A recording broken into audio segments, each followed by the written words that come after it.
अस्सलाम वालेकुम वरहमतुल्लाहि वबरकातुहू। नाज़रीन, मैं आपका होस्ट शाहिद महमूद ख़ान और आप हमारा यूट्यूब का वेब न्यूज़ चैनल देख रहे हैं आवाम इंटरनेशनल न्यूज़। तो करंट अफेयर्स के प्रोग्राम के साथ मेरे साथ मौजूद हैं मशहूर मारूफ तजिया निगार और सीनियर सहाफ़ी सैयद आसिफ़ अली हमदानी साहब। तो आज के अवामी मौज़ूआत में से हम चीदा मौज़ूआत को हम लेंगे। सबसे पहले तो सर मुझे बताइएगा कि जिस तरीके की आप सियासी और मुल्की सूरत हाल आप देख रहे हैं कि आया जो नए इलेक्शंस की डेट अनाउंस की जा रही है, क्या उसमें भी इलेक्शंस होना मुमकिन आपको नज़र आते हैं? अगर हुए तो क्या ये -1 फार्मूले के तहत होंगे?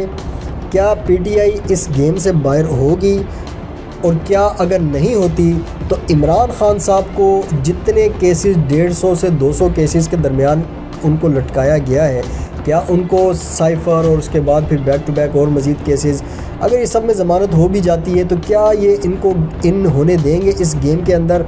और ये मुझे बताइएगा कि नून लीग की पोजीशन आप क्या देखते हैं और नवाज़ शरीफ के आने वाले इलेक्शंस में आप उनकी मौजूदगी और किस नून लीग की सियासी पोजीशन को आप किस तरीके से देखते हैं, इस पे ज़रा अपना तज़किया पेश कीजिएगा। बिस्मिल्लाहिर्रहमानिर्रहीम। नाज़रीन, बहुत शुक्रिया। शायद इलेक्शन का जहाँ तक तल्लक है, क्योंकि अब जो महंगाई का एक तूफ़ान जिसने पूरी आवाम को पहली दफ़ा हिला के रख दिया है, और ये पाकिस्तान की तारीख़ में पहली दफ़ा हो रहा है कि अवाम अपने बिजली के बिल उठा के, अवाम अपने महंगाई का बोझ उठा के सड़कों पे है। और जिस इनकलाब के लिए हर सियासतदान ने अपने दौरे हुकूमत में, जो अपोजिशन में था, उसने कोशिश की कि उसकी पब्लिक स्पेस बने। इमरान ख़ान कुछ कौम को मोबिलाइज़ करने में कामयाब हो गया था, उसके अलावा बाकी कोई जमात इस लेवल पे एहतजाज प्रोटेस्ट नहीं करा सकी, क्योंकि हमारे जितनी भी सियासी जमातें हैं, ये वाज़े हो गया है कि वो आवाम से मुखलिस नहीं हैं। वो सिर्फ़ आवाम का वोट लेते हैं, उसके बाद उन्हें आवाम का कोई सरोकार नहीं है। जब वो ईवानों के अंदर जाते हैं, जब वो हुकूमत बनाते हैं, जब वो वज़रा बनते हैं, जब वो मुशीर बनते हैं, तो वो भूल जाते हैं कि जिस हलके के अवाम ने उनको अपने बुनियादी इंसानी हकूक़ के हवाले से जो वोट, अपने मुक़द्दस अमानत उनके सुपुर्द किया है, वो उसमें ख़यानत करते हैं, वो करप्शन करते हैं, वो अकरबा परवरी करते हैं, वो मिसमैनेजमेंट करते हैं, वो मुल्क के लॉ आर्डर को बिल्डोज़ करते हैं, वो अवामी जो हकूक़ हैं उसके ऊपर डाका डालते हैं। और हर दौर हुकूमत में करप्शन का जो बाज़ार 76 साल हमारी तारीख़ है, उसमें कभी भी नहीं रुक पाया। शायद यही वजह है कि आज ये जो मुल्क है, ये बिल्कुल आखिरी सांसें ले रही है पब्लिक। इसके बाद लोगों के अंदर सकत जो है वो सांस लेने की भी नहीं रही है। और ये आप कह रहे हैं इलेक्शन जब भी होंगे, तो ये एक बात याद रखें कि जिन इत्तेहादियों ने 16 महीने में आवाम का जो बरकस निकाला है, और इस वक्त आवाम को अपनी जान के लाले पड़ी हुई हैं, लोग ख़ुदकुशियाँ कर रहे हैं, लोग डाके डाल रहे हैं, लोग जो है वो इस कदर तंग हैं कि वो अब तंगामंद बजंगामंद वो मारने मराने पे पहुंच चुके हैं। और ये लोग जो है, जब ये अपने अपने हलकों में लोग निकलेंगे अगर इलेक्शन होते हैं, क्योंकि कल बड़ी अहम पेशरफ्त हुई है। सदर पाकिस्तान और जो हमारे आर्मी चीफ़ हैं, उन्होंने मिल बैठ के 2.5 घंटे की मीटिंग हुई है, जिसमें DGISI भी शामिल थे। और एक फार्मूला तय किया जा रहा है, क्योंकि सुप्रीम कोर्ट की डायरेक्शन भी है कि इलेक्शन कमीशन जो है वो तारीख़ दे। तो हमारे तक जो इत्तलात हैं वो ये हैं कि 24 जनवरी 2024 ये डेट जो है ज़ेर गौर है, यानी जनवरी के आखिरी हफ्ते या फरवरी के पहले हफ्ते में इलेक्शन हो जाएंगे। लेकिन एक बात याद रखें कि ये जो नून लीग है या पीपल्स पार्टी है या मौलाना फजलुर रहमान है, इनके कैंडिडेट जब अपने अपने हलकों में जाएंगे तो उनको शदीद मुज़ाहमत का सामना करना पड़ेगा, और वो इलेक्शन कैंपेन शायद छोड़ के भाग भी जाएं, क्योंकि पब्लिक का पारा इतना हाई है कि लोग इन सियासतदानों की शक्लें भी नहीं देखना चाहते। और वो ये समझते हैं कि जो भी आया है उसने पहले रोना रोया कि ख़जाना खाली है, जब वो गया तो पता चला जी कि उसने इतने अरब रुपए की अपनी जायदादें बनाई, उसने खरबों रुपए के बाहर जो है वो मनी लॉन्ड्रिंग की, उसने आवाम को लूटा, इदारों को तबाह व बर्बाद किया, उसने रेलवे का भट्टा बिठाया, उसने PIA का भट्टा बिठाया, उसने पाकिस्तान स्टील का भट्टा बिठाया, उसने CPEC मंसूबों का भट्टा बिठाया, और उसने हत्ता कि चीनी, घी, दालें, इसमें भी करप्शन किया है। अब देखें, ये जो 16 महीने की हुकूमत थी, इसहाक डार ने इतना बड़ा जुल्म किया है कि जिसकी माजी में मिसाल नहीं मिलती। वो तो बदला लेने आया था 2018 का कि पब्लिक ने जो इमरान खान पे ट्रस्ट किया था, वो तो उसका हिसाब शहबाज शरीफ और उसकी जितनी भी वो थी कैबिनेट, उन्होंने हिसाब लिया इन 16 महीनों में इस आवाम का। हालांकि आवाम न इनको लाने वाले थे न इनको हटाने वाले थे, और इनको समझ नहीं आ रही है कि इन्होंने जो IMF से मुआहदे किए हैं वो इतने ज़ालमाना मुआहदे हैं कि पाकिस्तान की तारीख की बुलंद तरीन जो सूद की शरह है उस पर ये किए गए हैं। और हर एक चीज़ को आवाम से रिलेटेड, यानी बिजली, गैस, पेट्रोल, जनाब खाने पीने की अशिया, इन तमाम को लिंक कर दिया गया है IMF से। और IMF जो है उसकी शराइत में ये चीज़ें शामिल थीं कि जनाब बिजली इतने % बढ़ानी है, गैस इतने % बढ़ानी है, इसको इस लेवल तक डॉलर को यहाँ लेकर जाना है, बाकी जनाब सब्सिडियाँ ख़त्म करनी है, आवाम को भूख से मारना है। कल मैं वो जो IMF का रिप्रेजेंटेटिव खातून है उसका मैं इंटरव्यू सुन रहा था, उसने बताया है कि हमने ये नहीं किया, हमने तो इनको कहा था कि अशराफिया के ऊपर जो है वो बोझ डालें, पब्लिक के ऊपर ना डालें।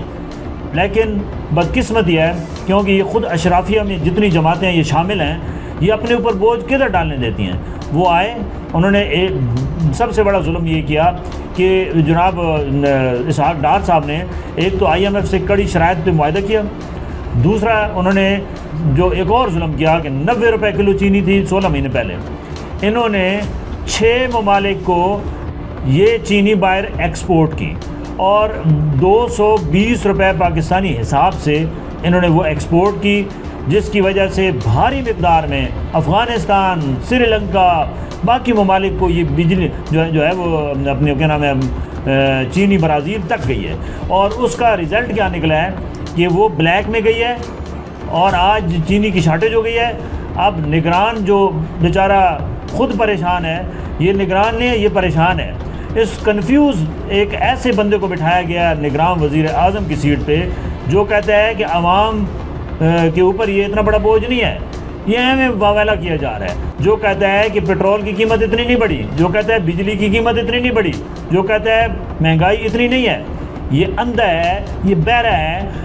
ऐसे वज़ीर आज़म से तो बेहतर था ये मुल्क वज़ीर आज़म की सीट के बगैर ही चलाया जाए, क्योंकि जो भी वज़ीर आज़म इस सीट पे आता है वो गुंगा हो जाता है, बहरा हो जाता है और वो नीचे जुल्म की इंतहा कर देता है। तो मैं समझता हूँ कि इस सीट का तकद्दुस पामाल किया जा रहा है।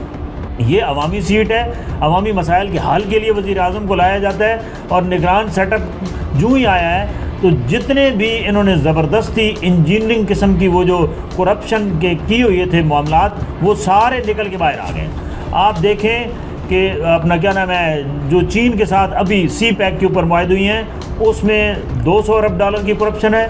इसी तरीके से और ये चीनी का जो मामला है ये बहरान है। अब चीनी आपको 200 रुपए पे आपकी चीनी पहुंच गई है, बाकी आपका पेट्रोल जो है वो 305 रुपए पे पहुंच गया है। गैस की कीमतें भी अगले चंद दिनों में बढ़ाई जा रही हैं, पेट्रोल की मज़ीद कीमत बढ़ेगी और ये पेट्रोल जाके 350 रुपये पे जाके जो है वो तकरीबन रुकेगा। और इलेक्शन हुई है तो घमसान की जंग होगी।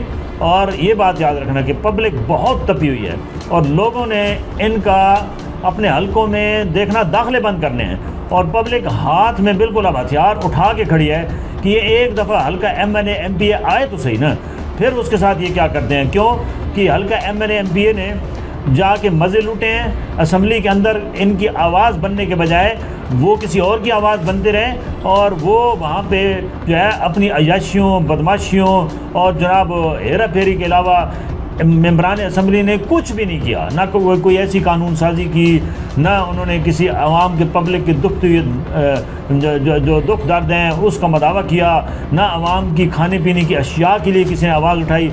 असम्बलियों के अंदर हमारा यही होता था कि इसको उड़ा दो, इसको ले आओ, ये बिल पास कर लो, ये बिल उड़ा दो। जो आए हैं उन्होंने अपने तमाम कर्ज़े भी माफ़ करा लिए हैं, उन्होंने जनाब अपने बैंक जो उनके अकाउंट फ्रीज थे वो भी खुलवा दिए हैं, उनकी जो प्रॉपर्टीज़ प्लग थी वो भी खुल गई हैं, और वो मज़े से अरबों खरबों की करप्शन करके दोबारा माशाल्लाह लंदन में अय्याशी की ज़िंदगी गुजार रहे हैं। और हमारी आवाम की तकदीर में यही लकीर पीटने में लगी हुई है कि जी ये अच्छा था, ये बुरा था। अब आवाम को जागना होगा, इनके हक़ में ये कोई भी सियासी जमात सही नहीं है, इनको इनका कड़ा एहतसाब करना होगा।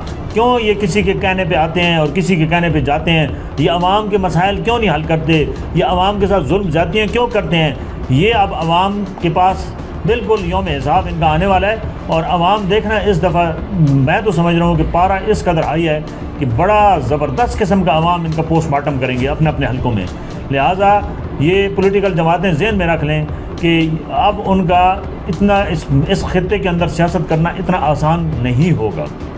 जी नाज़रीन, आप हमारे इस तज्ज़िये के साथ किस हद तक मुत्तफ़िक हैं, अपनी राय कमेंट बॉक्स में लाजमी दीजिएगा। अगर हमारी आवाज़ आपके जज्बात का इजहार कर रही है और तर्जुमानी कर रही है तो बराए करम हमारे वीडियोस को लाइक करें, कमेंट बॉक्स में अपनी राय का इजहार ज़रूर करें और इसको ज़रूर शेयर करें आगे। थैंक यू, बहुत शुक्रिया।